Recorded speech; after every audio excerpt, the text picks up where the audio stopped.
to be there. I'm like, why can't he stay? And for about a good almost 6 to 8 months, something like that, my husband was not allowed to stay over at their house. And Really? and to me, no, he was not. I mean, there was times where he would. My mom lives in the Woodbridge, Manassas area of Virginia, so he was working in Maryland at the time, and it was times when he would come all the way from Maryland. We did not have a car at that time either, so he'd come from Maryland, take the train, take the bus, all the way to my mom's house, only to get there.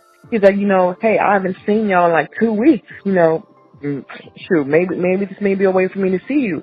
He would get there only to be told, you got to get out of my house.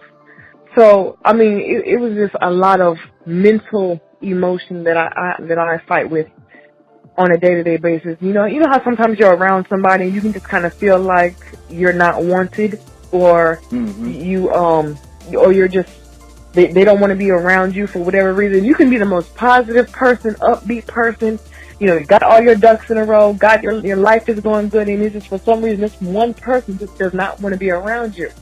And the more I express these thoughts to other people, they're like, well, is your mom jealous of you? And in my mind, I'm like, jealous? What you gonna be jealous of me for? I don't have anything, she has a house, the car, and all these different things. But it's like, no, Shayla, it's not the materialistic jealousy of that you're talking about. It's that through all these situations, you still held a smile on your face. You have 7 beautiful children. You have a man that loves you and who would go to freaking jail for you. You know what I'm saying? You have all these things that people can't pay you for. If I have to pay for happiness, I don't want it. So basically, it's like, you know what? My mom, I guess, looks at me in a way that despite all this mess that I've gone through, she's looking at me like, man, why don't I have her joy? Why don't I have her happiness? Why don't I have her this, and she don't have nothing, because I've been told those very things. And to me, all I can say is, you know what? I have God. That's the only thing that I can actually say. No matter what hell I put myself through, no matter what I have gone through, the joy, that inner peace that God gives you when you solely rely on Him. You know what I mean? That's the only thing that I can be able to say. So the rejection got so bad that I even wanted to attempt suicide, because I just felt I wanted her validation about everything that I did. And that's actually chapter 9.5. It's called Slice of Attempted Suicide, where I actually walked myself through the process of wanting to kill myself because of the validation of her. That approval of her, that mother's love, that approval of your mom, and, oh, you did a good job type of thoughts and all that other type of thing. Never got those things. Never got, oh, I love you.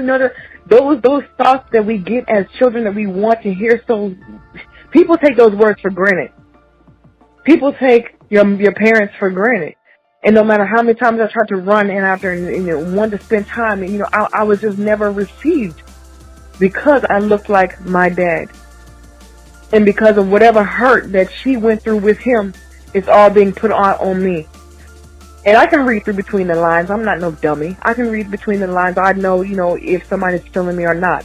So it's like, okay, well, you're using the hurt that you went through with my dad and putting it on me, which that means you're still holding on to grudges and you're still holding on to unforgiveness that you haven't even let go of yet.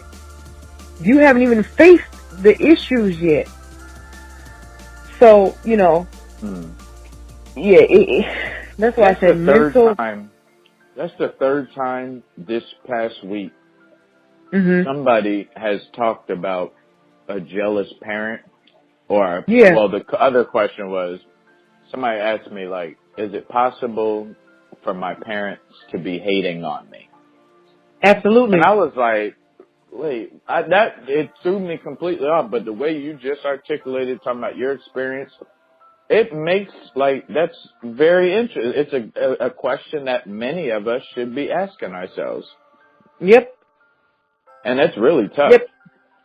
And especially if you can see the difference between how they treat you versus your siblings or everybody else in the family. If you can really kind of, yeah. Right, yeah, so absolutely.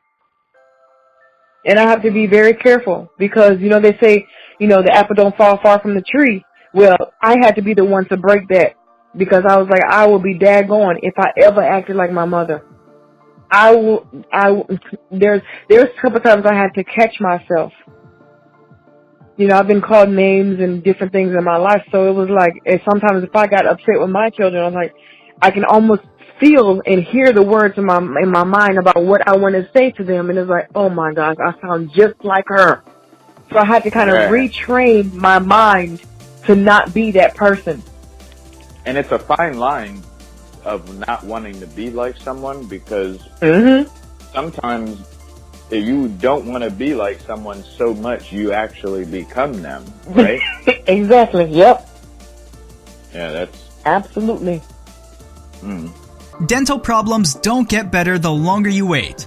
They just get worse and more expensive. The #1 dental plan in America today guarantees to save you 20 to 80% on all dental procedures you can get done in the dental office. Regular teeth cleanings all the way up to cosmetic dentistry. No waiting periods. Contact a benefit consultant immediately to find out what open enrollment specials are available in your state today. 888-674-9409.